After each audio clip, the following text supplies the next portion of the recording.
people just carry on and carry on and carry on. And that's why increasingly you see people who are stuck here for years, even just trying to get across. So that will be the case for these boys. Right in the heart of Calais, there are these residential areas where people live, and there's warehouses for all the cargo which comes and goes from this port. And just a few metres away, nestled within the undergrowth and the trees here, hundreds of people are living in makeshift camps as they wait to try and cross the channel. Most here are Sudanese and many teenagers, and we're going to go in and meet some of them. I'm joined by Ella, an aid worker with charity Care for Calais. She's been here since April. Ella explains what we're about to see. Tell us about the kind of conditions that people are living in here. Yeah, so the most they'll ever have is a tent, and we also give out tarpaulins because most of the tents are amateur tents that have been donated and are therefore not really designed for living outside in December in northern France, so therefore aren't waterproof. So that's why we'll also give tarps to actually make them waterproof.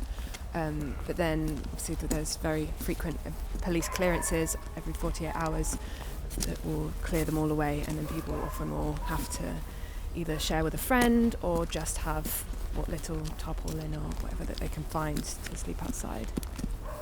She leads me down a steep frozen bank into a small forest which is filled with litter, clothes and discarded blankets. Then, gradually, the shelters appear.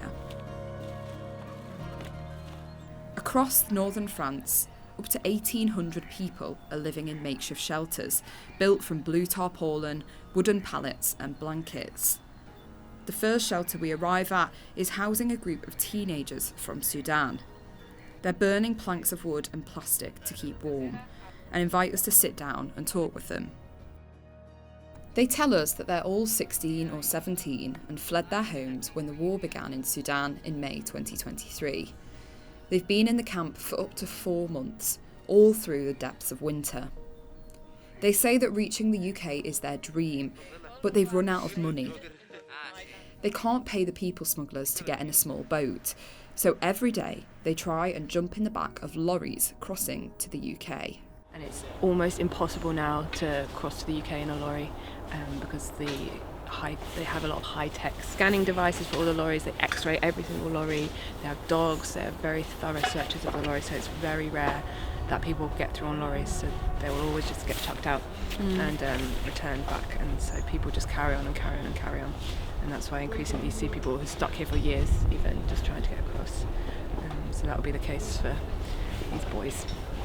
We cross the frozen ground and reach a clearing in the trees.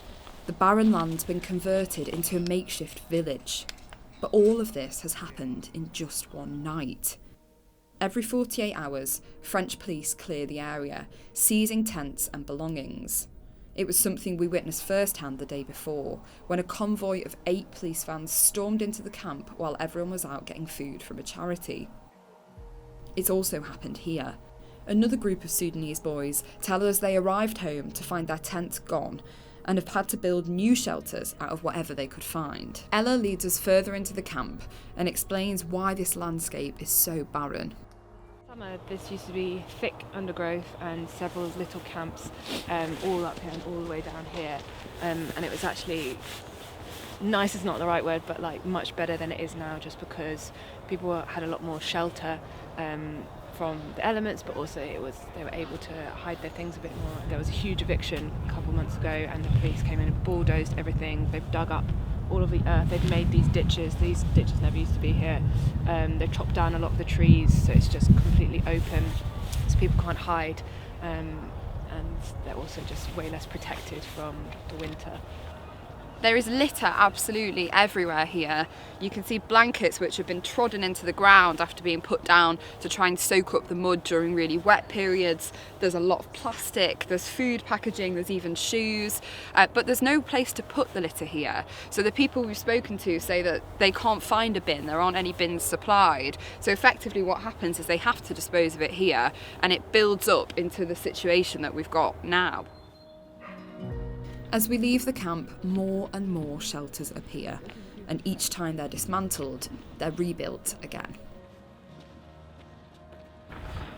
We've met about a dozen people here today, all Sudanese, many of them pretty young, and they're all huddled currently around these fires which they've made out of planks of wood which they've found or picked up, and jerry cans, bits of plastic. They're even pouring hand sanitizer on them to try and get a bit of heat. Some people didn't have socks on, you know, some people's shoes didn't fit. Most of them have poorly fitted clothes. And the tents and shelters that they're living in are having to be rebuilt every couple of days because the police clear this area so regularly.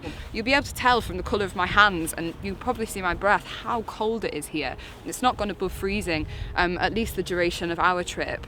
People here are trying every day, jumping in the back of lorries, or trying to wait until they're able to pay somebody to take them over in a small boat. But when they'll be able to get over, or whether they'll successfully make it, remains to be seen.